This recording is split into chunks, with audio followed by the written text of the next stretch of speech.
HR, Richard, comes from the United States, and he will discuss about the Navi, a new language. So the purpose will be how to create a new language. Richard, so you have courses original. As you are from the United States, now you are a student in Saarbrücken, but also in Malta, so you are familiar with a lot of languages. And so I let you maybe introduce you a little more, and have a pleasure to listen to you. Merci. Ok. Il y aura une traduction. Oui. C'est en anglais. Pardon, en français, c'est mal. Pardon.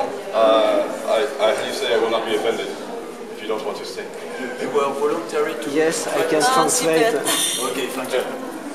Merci. Je ne savais pas si c'était traduit. Non, mais vous êtes près du traducteur.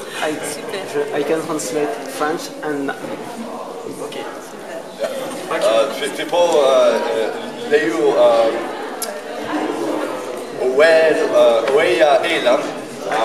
Xelloss. So this is my friend Xelloss, also from learnnavi.org. il a dit que c'est mon collègue Xelloss et je pratique le navi avec lui. Il enseigne aux États-Unis et j'enseigne en France. And I'm very happy he's here because I wrote the dictionary in English for the website, but he translated the entire thing into French. So you're very lucky to have him. Okay, cool. So, I don't know how many of you have seen the movie Avatar? A few of you. 1, 2, 3, 4, 5. You guys have seen it. Okay, so this language, Napi, comes from the movie Avatar, which, as you know, was a very big hit and earned billions of dollars. Because it was such a big blockbuster, they decided to really go in depth. And so they didn't just throw in fake languages. In a lot of other movies, they'll have a language that's fake. For instance, in Star Wars, the first one that came out, there's a guy in a TIE fighter who says something in a fake language. It's actually Swahili. And what he says is, I want a hamburger. And for Navi, they decided we have to be better than that. We have to make an entire language. So James Cameron, the writer and director of the movie, contacted Paul Frommer, who was a linguist in California, and said, Paul, can you make a language for these people?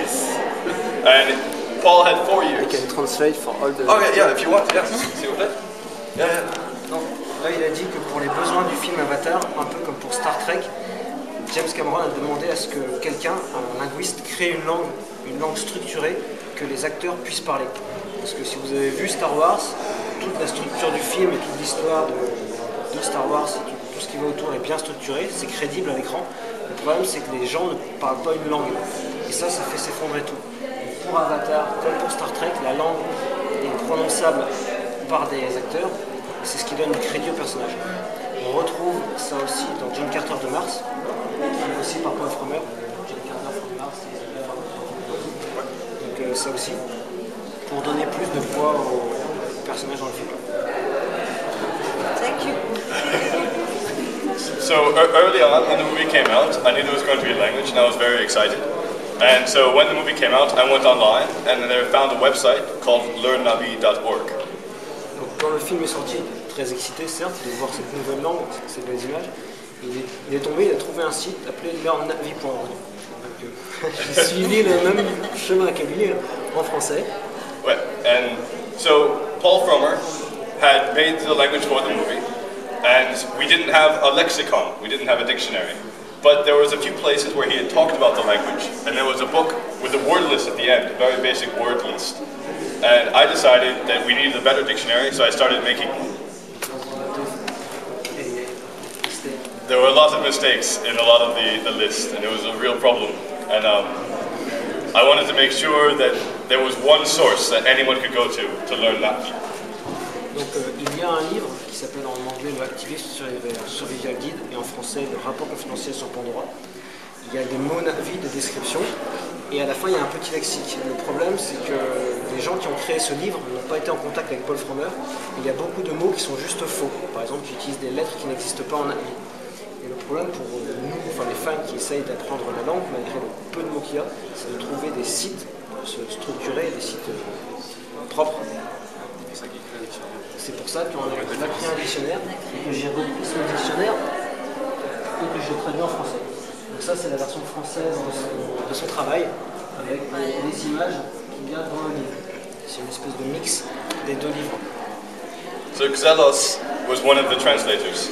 Altogether, there were 13 languages that this dictionary, which was available for free online, was translated into. That includes Russian, Greek, Portuguese, Spanish, Chinese, and French. Donc là, ici, c'est le créateur anglais du dictionnaire. Moi, pour ma part, je l'ai traduit, et ce dictionnaire a été traduit en plusieurs langues, en russe, en japonais, et même il y a aussi un livre, un peu comme un Larousse, qui est entièrement en navi. Vous avez le mot navi et une définition, comme on trouverait dans n'importe quel dictionnaire, mais en navi, ce qui est assez sympathique. Yeah, that was for April Fools. We decided to make an entire edition of the Natvi dictionary that was in Natvi as well, which was very fun. It's horrible, but it's very, very fun. And so over 2 years or so, I was in charge of the dictionary on learnnavi.org. Learn Natvi gets around 5,000 regular users. Around 100 people can speak Natvi, around 20 are really good. And Only 20? only 20, yeah. But that's still quite a lot considering it's brand new. It only came out in 2009. And most of us interact only online. So I actually knew Xelloss before I met him in person. Au début, le Natvi était une langue, beaucoup de gens s'y sont intéressés. Et après, avec le temps, les gens se sont délassés.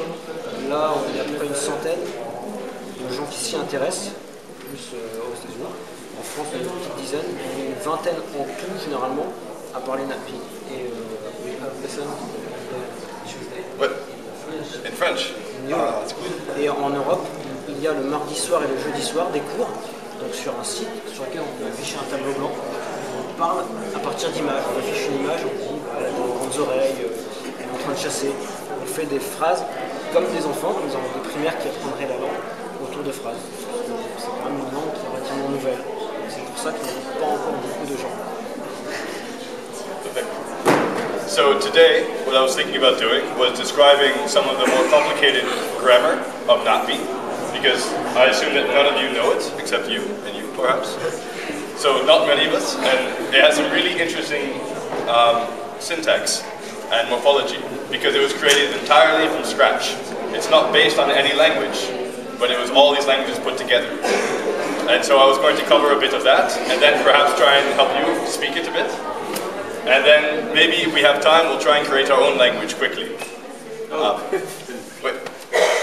là, ici, le Natvi a été créé à partir de rien. Il y a quelques structures polynésiennes, mais sinon, c'est absolument rien. Et donc là, le Natvi possède des structures qui sont intéressantes parce qu'on en retrouve ça dans pratiquement pas ou peu de langues humaines. Il y a des particules,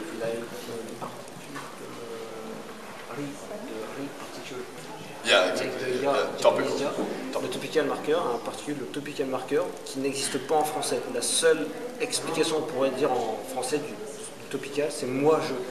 On insiste sur la possession. Si je dis Oeri Mekyun, c'est mon oreille à moi. On insiste sur la possession. Mais allez comprendre déjà quelque chose qui est expliqué en anglais et qui n'existe pas dans votre langue. C'est assez compliqué quand on s'y lance au début. So I'm very lucky to have a translator who knows more than me. It's good. All right, so I guess you just talked about the topical marker a bit, but one of the things which is really interesting about Natvi initially, if you know nothing, is the way it sounds. It has some very weird sounds.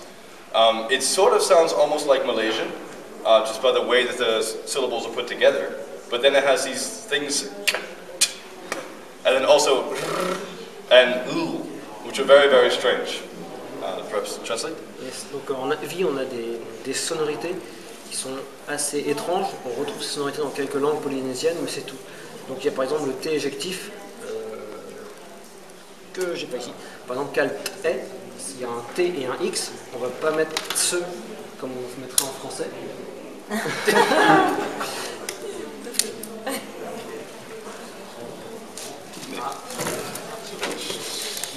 I don't have the. This will work. Yeah. So this is hello in Natvi. and it's pronounced Celtic. Celtic. The t. This one letter. Yep, this is a, what's the word, a grapheme or something? Forget the word. But it's an ejective. And ejectives are in a few languages. They're in Navajo, for instance, and a lot of the Na-Dene languages, Native American languages. They're also, I think there's some in Korean. They're around, but they're very rare. And the way you make it is like a T, or a normal T, but then you just build up a lot of pressure, and then go T. Donc ce genre de structure, le TX, c'est qu'une seule lettre. C'est quelque chose qu'on va retrouver un peu dans le Navajo, un peu dans le coréen et dans quelques langues polynésiennes. Et c'est ce qu'on appelle une lettre éjective. Donc c'est pas cal se ou comme ça, c'est cal e. Quelque chose qui est éjecté. On stoppe pratiquement le mot entre the word et la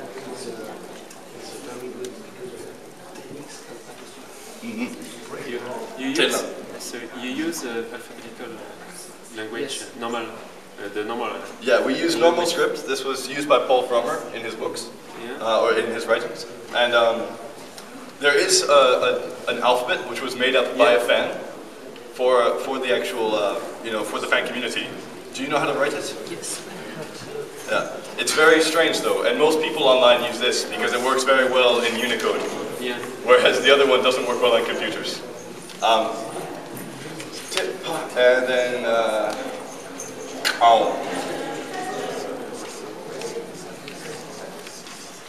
So this is the three different adjectives.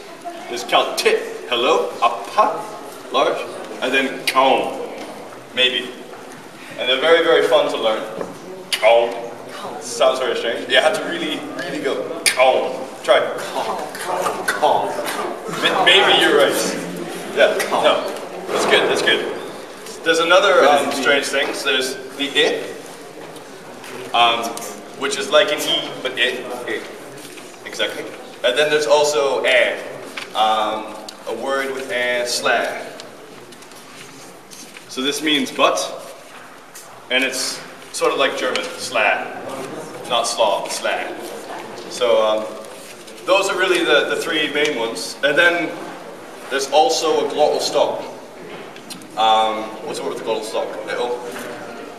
Glottal stop, c'est vrai, c'est un arrêt. Yeah.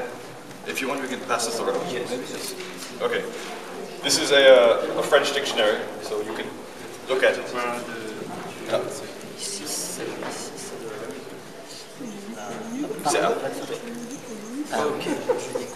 Donc, les mots sont écrits avec des lettres occidentales classiques. Oui, c'est ça. Parce que historiquement, les Na'vi n'ont pas d'alphabet, ils n'ont aucune tradition orale. Et c'est sympathique parce que ça évite d'avoir à créer un langage extraterrestre et à l'apprendre. Bon, apprendre un nouveau langage, c'est cool. Apprendre un nouvel alphabet, c'est dur encore plus que d'apprendre un langage. Donc là, c'est très très bien. Heureusement que James Cameron a dit les Na'vi, c'est un peu comme les Amérindiens des plaines. Ils n'ont pas d'écriture. Très bien. Not letters. Yep. Yep. So there's some letters in Na'vi which are in English which are not in Na'vi. For instance, there's no B and there's no D. And there's other ones which they have only in Na'vi, which we've already covered. And then there's another thing which is pronounced na. So this means you, na. Na, and then se'a. This is a glottal stop, like, so you stop in the glottis. So se'a, this means see. So we can already start to say something. We can say na se'a, which means you see.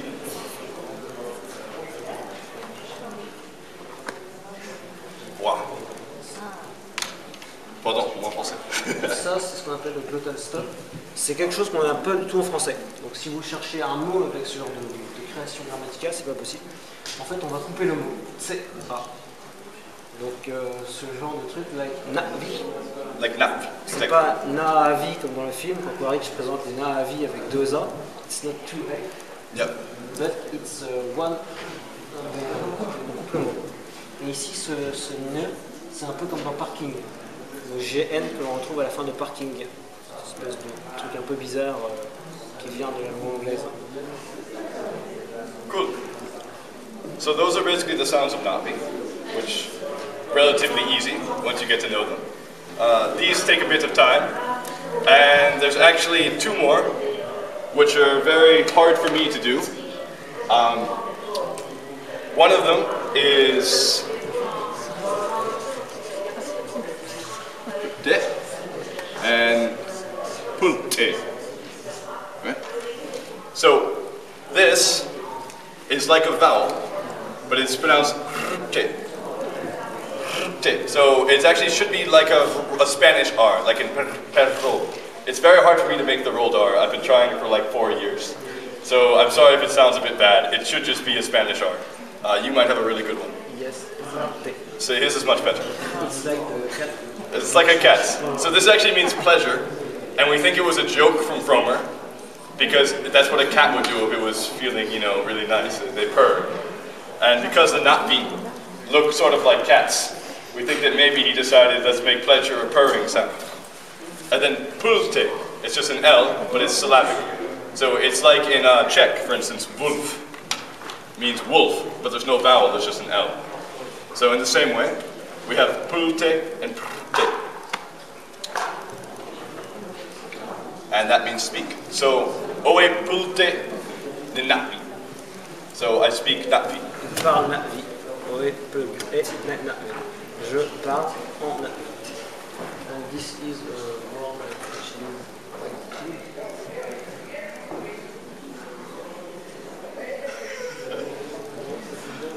So people often ask, how did you learn natvi?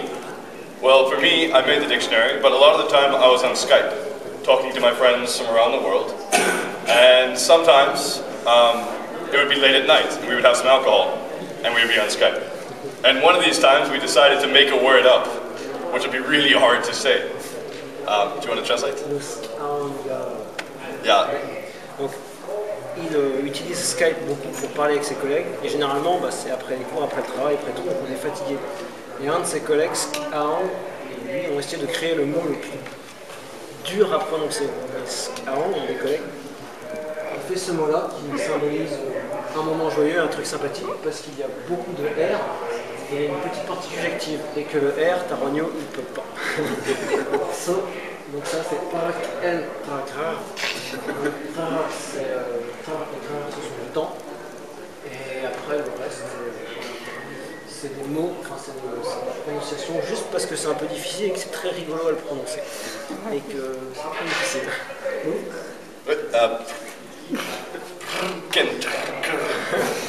Does anyone here not understand French? Everyone here knows French. Okay, good, because I'm afraid that I was, because he says a bit more, but you're getting everything, I hope. So bon. Okay. Yeah, so, which I still cannot say, been trying for 3 years. It means afternoon smoking pleasure, sort of. It means something else as well, but I won't tell you what it means. You can look it up later. And that's probably the hardest word to say in Natvi, but I won't make you say it, so don't worry. So that's the sounds, and as you can tell, it's quite strange. It doesn't sound like any other language that you've heard. And this is one of the cool things you can do with made-up languages. You can make them sound really weird. There's a language that was made up which is entirely consonants. So it's and it's very, very hard to speak. And I don't think anyone has learned it, actually. But it translates first. La langue Navi est assez sympathique parce qu'on aura des structures et des sons que l'on ne retrouvera pratiquement nulle part. Et à cause de ces particules objectives et de ces points, on aura les sons qu'il a fait. Donc, par exemple, si on met Elan Navi, les cœurs Navi, Elan c'est un cœur, donc on retrouve le TX, l'éjectif, et après il y a une particule, enfin il y a l'apostrophe, et Lan, les Navi. On a encore cette apostrophe dans Navi. Donc on va avoir, au lieu d'avoir bonjour, je parle français ou les cœurs Navi, ça va être régulier, et Lan et Navi. On va avoir des pics et des ralentissements. La langue va être vraiment très hachée. Yeah, like an engine. Yeah. Cool. Okay, so now that we've covered that, let's do some of the grammar, which is really fun. One of the really cool things about natvi is the way the verbs work.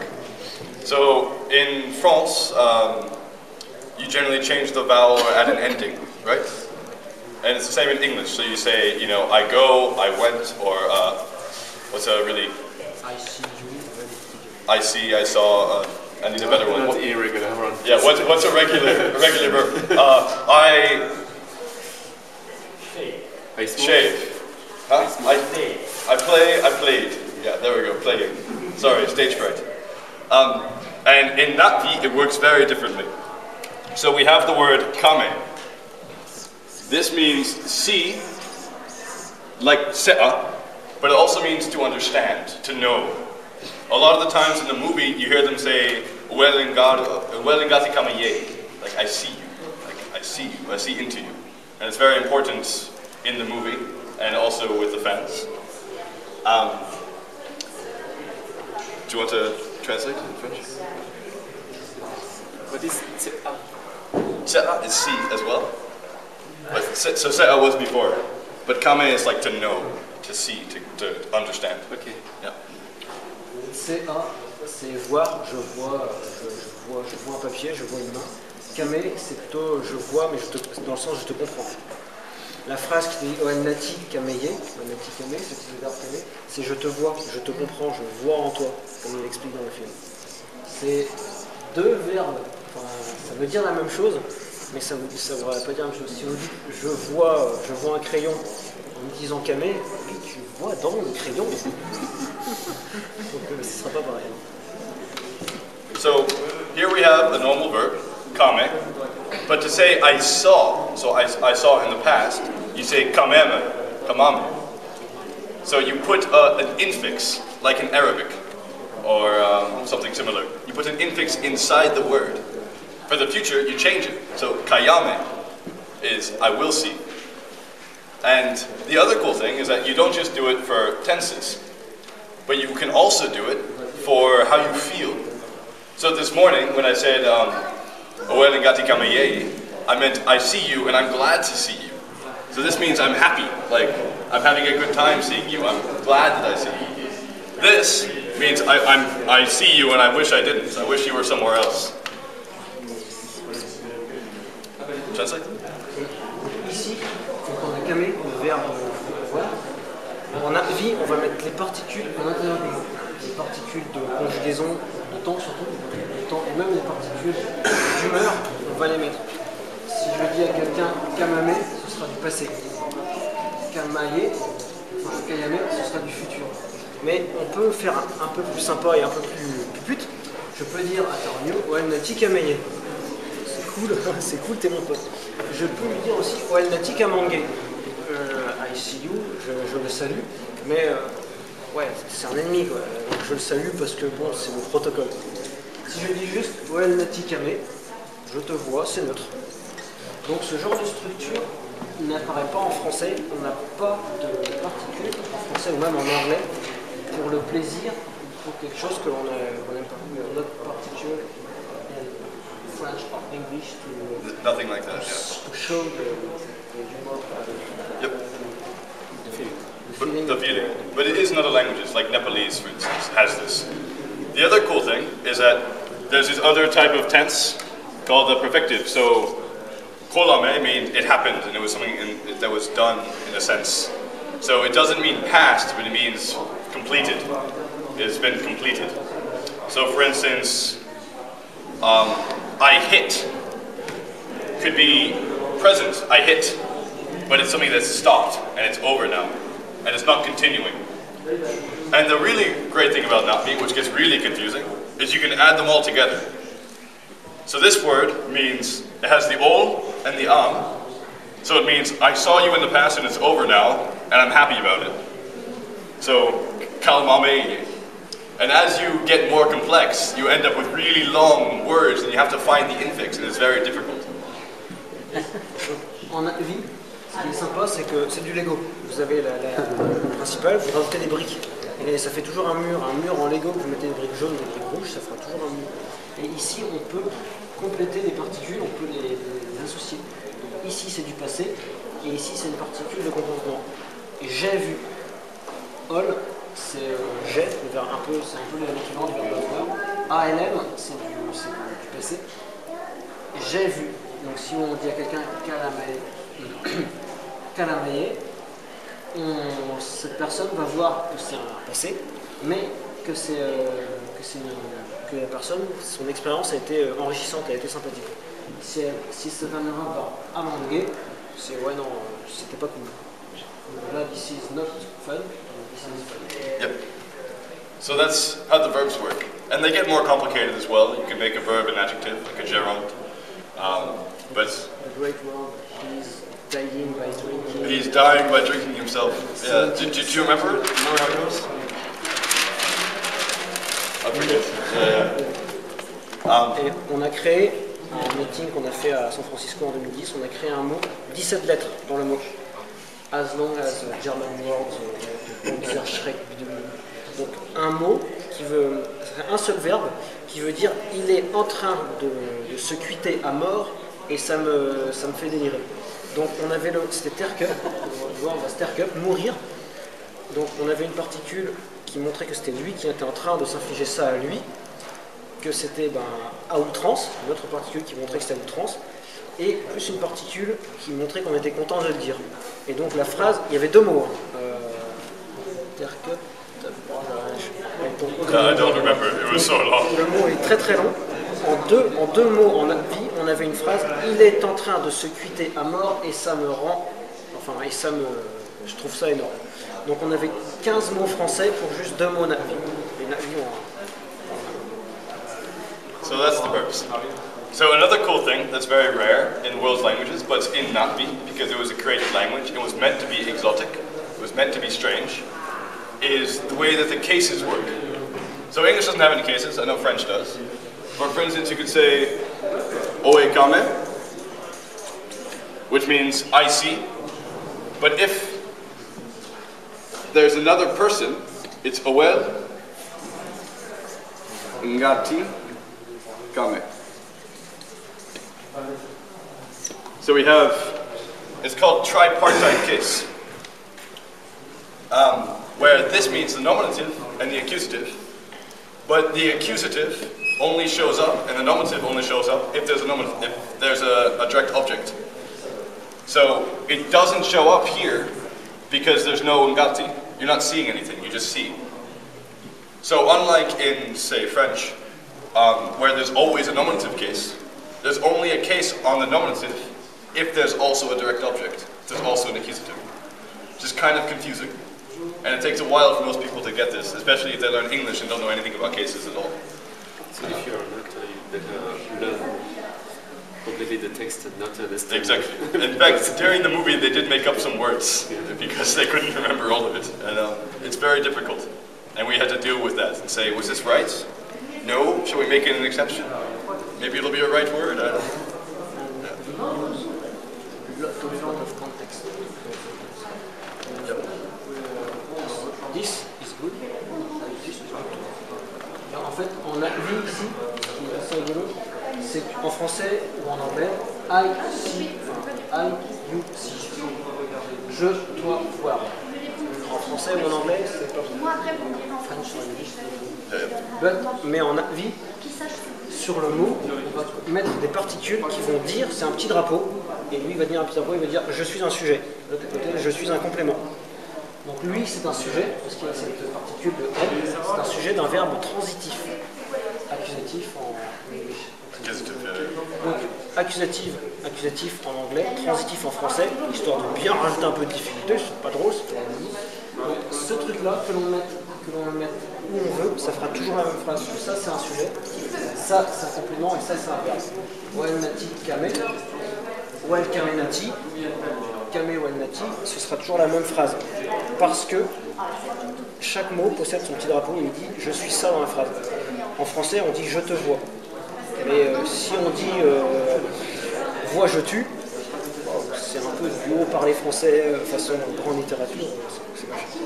Mais en avis, à cause des particules, on a une structure relativement libre dans la phrase. Another case you have in Natvi, I don't think you have it in French, is the topical. Yeah, the topical. So this is regarding the ikram, I give it to you. Or I give you, right? Basically. But it means, like, regarding, so this is the subject of the sentence, this is what we're talking about. We're talking about this thing here. And it gets very confusing using that for me, because, again, there's no cases, and I never know what the topic is, but maybe in French it's easier. No. On a la particule du topical, c'est ce que j'ai dit tout à l'heure, c'est moi, je, on insiste. Donc ça, c'est l'ikram que je t'ai donné. Cet ikram-là que je t'ai donné. On insiste. Ça, c'est pas assez important. Ouais. Donc ça va être le mot. Ça va être le mot le plus important dans la phrase parce qu'il possède ce fameux topical.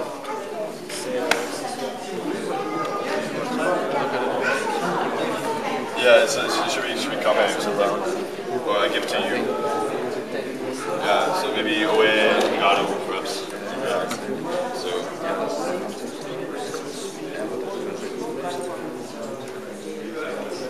what's just the syntax? Yeah. So I mean they're all good though, right? Yeah. So what's really cool is that basically, unlike in French, any place you put the words works. It always works. So Owel Ngati Kame is good, Owel Kame Ngati is good, Ngati Kame Owel, Kame Ngati Owel, and you get the idea. But the different thing is when you have adjectives.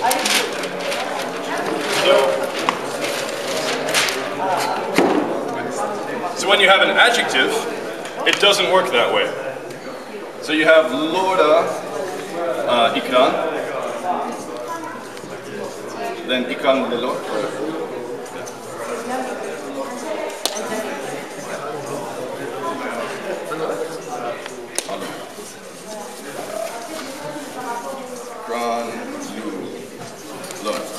So what you have is, depending on where the next word is, it changes. So here we have Lola, it means beautiful, and Ikran, which is the big dragon thing, if you've seen the movie. But then if you say Ikran alor, the A changes. And so the A always has to be between the adjective and the noun it's modifying, which is kind of weird. Which means the syntax is, you can put any words anywhere, except adjectives. They have to be next to the noun they're modifying, the noun that they change, and then the A has to be between them. But here, there's no A, because there's a word in between, but it's just is. So this is also fine. So Ikran is beautiful. Also, they have no the or le, as you may have noticed. There's no articles at all. So, yeah, perhaps. Ici, c'est une phrase avec un adjectif. Les navis sont des feignasses de puissance. What?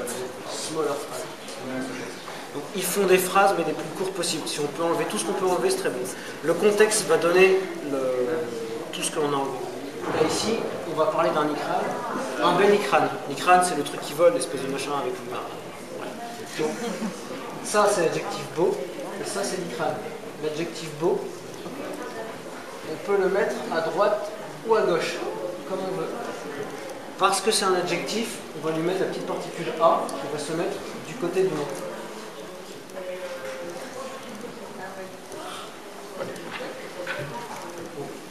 Laura ikran ou ikran alors, c'est un bel ikran. C'est ça qui est bien en avis, c'est qu'on peut mettre ce qu'on veut.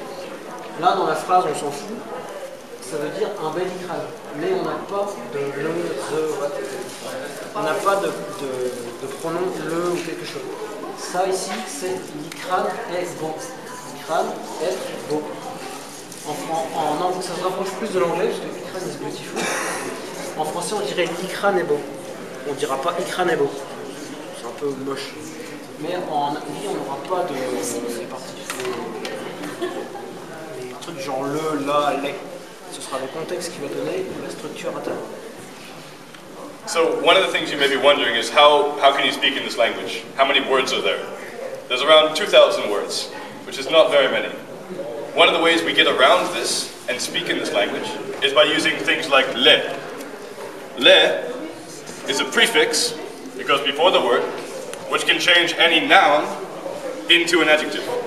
So this morning, when I said hello, I said Festival Frontières de Thionville. And what that means is there's a festival of the frontiers, and I made it like this. And I'm pretty sure that works, right? Yeah. And it's just really cool, so you can change a lot of stuff. So for instance, there's another word, tilor, which means beauty, the noun, because you just add a T, and it makes it a noun. And this sort of morphology is how we get by, and how we say things in this language. What else should we talk about? Donc, en Latvie, ce qui est bien, c'est que je vous ai dit que c'était du Lego. Vous prenez des briques, ça fait des mots. Donc là, ici, on a l'adjectif beau. On a ici l'adjectif beau. La beauté, on va lui mettre une petite particule. Ça, c'est la prononciation, ça c'est ce qui va créer un nom. Ngay, c'est l'adjectif vrai. Tel gay, ça va être la vérité. C'est du Lego. Et là, ici, ce qui est bien aussi en Latvie, c'est que, toujours avec ce mode Lego, aux frontières, il a créé un adjectif avec cette particule. Le, ça va être une particule de création d'un adjectif. Navi, c'est le mot, c'est le peuple. Les Navi, ça va être le peuple, mais en adjectif. Les Fia, les Navi, ça va être la langue Navi. So maybe we should, we have like 2 minutes left. So, since this actually went really, really fast, I thought it'd be a lot longer. But we're almost done. And I want you guys to take away at least a tiny bit of Navi, so you can tell people that you know some of it.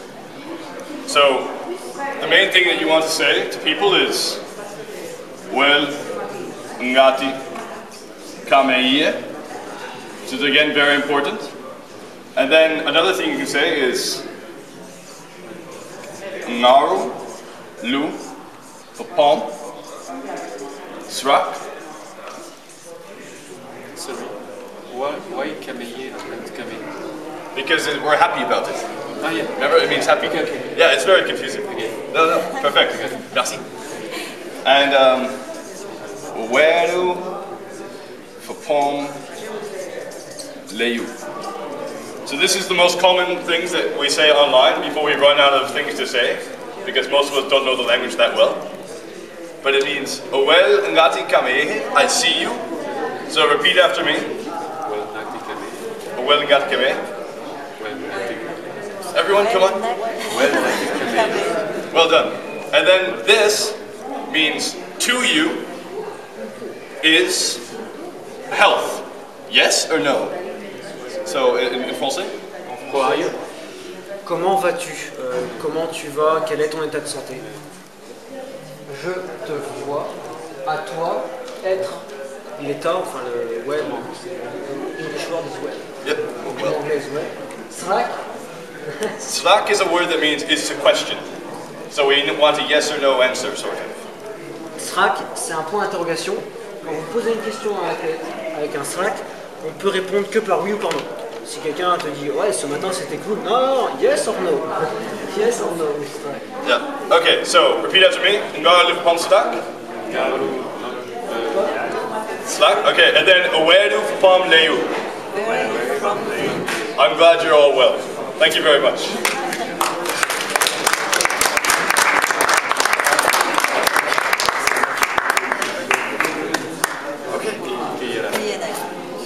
Keyevame. Kiavame means goodbye. I will see you again. Le verbe kame. The future. Futur subjonctif. It's hard. C'est compliqué. I'd like to see you again. Yes. Something like that. Yeah, exactly actually. Yeah. Until next time, I'll see you again. Kiavame is even like more. Yeah. But I think we need to give up the chairs now. I think the people are coming. So I hope you guys learned something. Si vous voulez plus d'apprentissage, enfin plus de trucs, vous pouvez faire un tour sur le site Learn Navi. Ouais. Il y a une bonne section française. Venez s'il vous plaît, il y a beaucoup de monde. Donc vous trouverez tout ce qui est construction. traduction, le dictionnaire que vous avez vu passer, est assez intuitif parce qu'il y a beaucoup d'images qui expliquent. C'est plus facile quand on apprend en images. Well, we will not learn how to say the end in there, because I'm sure that Richard stays to... Yeah, I'm here, so if you want to learn anything, But and then là, he can speak in French. maintenant, un autre atelier commence amicalement vôtre, Ouais. donc sur les questions de...